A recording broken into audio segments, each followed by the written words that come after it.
Hello students, class 9th में हमारा जो चैप्टर चल रहा है वो है त्रिभुज। और ये जो इसकी जो प्रश्नावली है वो है 7.4 जो स्टार्ट कर चुके हैं हम। तो आज हम क्वेश्चन नंबर 5 को डिस्कस करेंगे। डायग्राम सामने आपको दे रखा है। क्या कहा है इसमें कि जो पी आर है वो बड़ी भुजा है पी क्यू से। तो ये जो पी आर है ना, ये लंबी भुजा है। ये भुजा किससे लंबी है? इस वाली भुजा से लंबी है। ये रही भुजा पी क्यू, ठीक है। साथ ही साथ क्या है कि जो पी एस है, कहाँ है पी एस? ये देखो, ये यहाँ तक है पी एस। पी एस कोण क्यू पी आर को समद्विभाजित करता है। समद्विभाजित का मतलब कि ये जो आपको कोण दिखाई दे रहा है, ये डायग्राम मैंने यहाँ पर भी बना रखा है, आप एक बार इसको भी देख लें। ये रहा क्यू पी आर।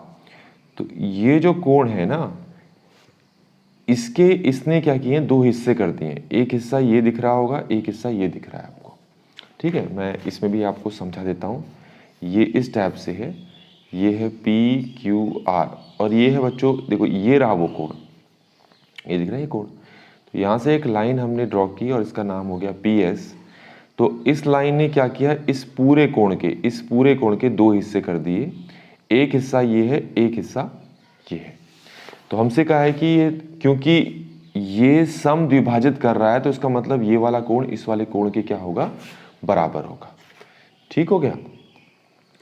तो इतनी चीजें हमें दे रखी हैं, तो हमने दिया है में ये चीजें पहले से लिख ली हैं कि पी आर पी क्यू से बड़ा है और कोण 1 कोण 2 के बराबर है। ये वाला एंगल इस वाले एंगल के बराबर है। क्वेश्चन में आगे क्या कहा है कि सिद्ध करें कि पी एस आर, कहाँ है P S R? P S R ये वाला एंगल है ये। अगर मैं यहां पर दिखाऊं पी एस आर कहाँ है, तो बच्चों ये है एंगल पी एस आर। अभी के लिए इसको 4 मान लेता हूं। तो पी एस आर बड़ा है पी एस क्यू से। पी एस क्यू, ये रहा वो एंगल पी एस क्यू। ठीक हो गया। तो ये जो 4 है इसको नाम दे देते हैं 3।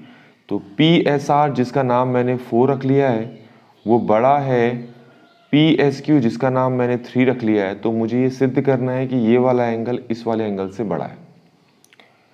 तो बच्चों उसके लिए प्रूफ कैसे करेंगे? आसान है, कोई दिक्कत नहीं है उसमें। आप पहले ये देखें कि आपको क्या लिख कर दे रखा है इन्होंने स्टार्टिंग में। पी आर जो है वो पी क्यू से बड़ा है।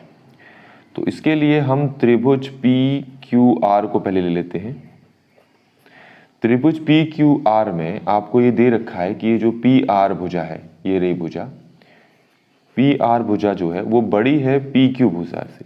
पी क्यू भुजा से इससे बड़ी है। ठीक हो गया। अब आपने ये सीख रखा है कि किसी त्रिभुज में, आपने ये सीख रखा है कि आपके पास ये कोई त्रिभुज ए बी सी है। अगर इसमें ये भुजा बड़ी है और ये भुजा छोटी है, तो बड़ी भुजा के सामने वाला कोण बड़ा होता है, छोटी भुजा के सामने वाला कोण छोटा होता है। तो जो पी आर है बच्चों, ये रहा पी आर, इसके सामने वाला कोण कौन है? एंगल क्यू, कोण क्यू। तो ये है बड़ी भुजा के सामने वाला कोण। तो पी आर बड़ी भुजा है, इसके सामने वाला कोण है क्यू। पी क्यू छोटी भुजा है, ये पी क्यू छोटी भुजा है। तो इसके सम्मुख कोण कौन होगा? कोण आर। तो कोण क्यू बड़ा है कोण किससे? आर से। रीजन क्या लिखना है कि क्यों लिखा हमने ऐसा? तो यहां पर आप लिखोगे, ये लिखोगे कि लंबी भुजा के सम्मुख कोण बड़ा होता है, बड़ा होता है। ठीक हो गया, ये लिख लिया। इसके बाद हमें बच्चों क्या करना है कि अब आपको यहां पर दो त्रिभुज दिखाई दे रहे होंगे। एक त्रिभुज है पी क्यू एस, ये दिख रहा होगा आपको। तो त्रिभुज पी क्यू एस में, तो त्रिभुज पी क्यू एस में कौन कौन से कोण हैं? 1 है, 3 है और क्यू है। तो आपको पता है किसी भी त्रिभुज के तीनों कोणों का योग जो है 180 डिग्री होता है। तो कोण 1 जोड़ कोण 3 प्लस कोण क्यू बराबर हम लिखेंगे 180 डिग्री के। तो यहां पर लिख दोगे त्रिभुज के तीनों कोणों का योग 180 डिग्री होता है। ठीक है, ये समझ में आ गया, इसको फर्स्ट मान लेते हैं। ऐसे ही हमारे पास एक दूसरा त्रिभुज भी है PRS, देखो ये PRS दिखाई दे रहा है आपको, ये वाला त्रिभुज, त्रिभुज PRS में, अब PRS में क्या है, इसमें भी 3 कोण हैं, 2 है, 4 है और R है। तो 2 है प्लस 4 है और R है, इनका भी सम कितना होगा 180 डिग्री। इसको दूसरा समीकरण मान लेते हैं और इसके लिए रीजन क्या देना है, यही वाला पूरा रीजन देना है कि त्रिभुज के तीनों कोणों का योग 180 डिग्री होता है। यहां तक समझ में आ गया। अब इसके बाद हमें समीकरण 1 और 2 को बराबर रखना है। बराबर रखने पर इसका मतलब क्या है, देखो इन तीनों का जो योग है वो 180 डिग्री है, ठीक हो गया, और इन तीनों का योग भी 180 डिग्री है। तो इसका मतलब है कि इन तीनों का योग को हम इन तीनों के योग के बराबर लिख सकते हैं। कुछ ऐसे लिखेंगे, पहले मैं इन तीनों को लिख देता हूं। तो इन तीनों के नाम क्या क्या हैं स्टार्टिंग वाले के, इनके नाम है कोण 1, फिर है कोण 3, फिर है कोण Q। क्योंकि ये तीनों 180 डिग्री के हैं और ये तीनों भी 180 डिग्री के इक्वल हैं, तो इसका मतलब ये तीनों इन तीनों के बराबर हो गए। तो इन तीनों को मैं इन तीनों के बराबर लिख लेता हूं, angle 2 plus angle 4 plus angle R। यहां तक समझ में आ गया होगा। अब बच्चों स्टार्टिंग में हम क्या लिख चुके हैं, जरा एक चीज गौर करें कि एंगल 1 जो है वो एंगल 2 के बराबर है। तो बच्चों एंगल 1 एंगल 2 के बराबर है तो ये दोनों कट जाएंगे। तो हमारे पास क्या बचा, हमारे पास बचा angle 3 plus angle Q equal है एंगल 4 प्लस एंगल R। अब इसके बाद कुछ मैंने जो समझाना है जरा उस चीज को एक बार समझ लें।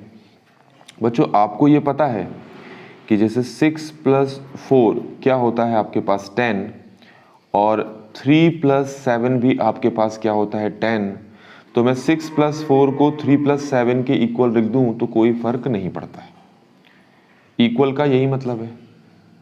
अब एक चीज आप गौर करें, यहां पर ये वाला जो नंबर है वो इससे बड़ा है, इस तरफ है ना, बाएं तरफ, और दाएं तरफ में देखो ये वाला संख्या जो है वो इससे बड़ा है।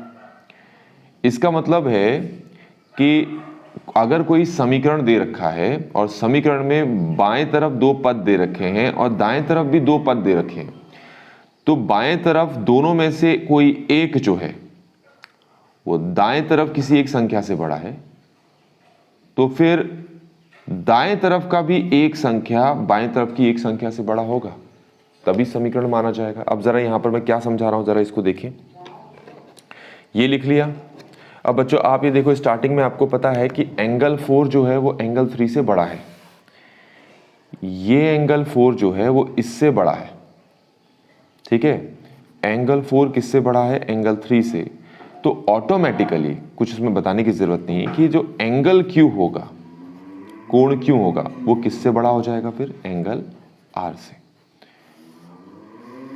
ये समझ में आया आपको? नहीं, ये भी थोड़ा गड़बड़ हो गया यहाँ पर, ये गड़बड़ हो गया, ये नहीं है, ये तो उल्टा बोल दिया मैंने, इसको काटना पड़ेगा।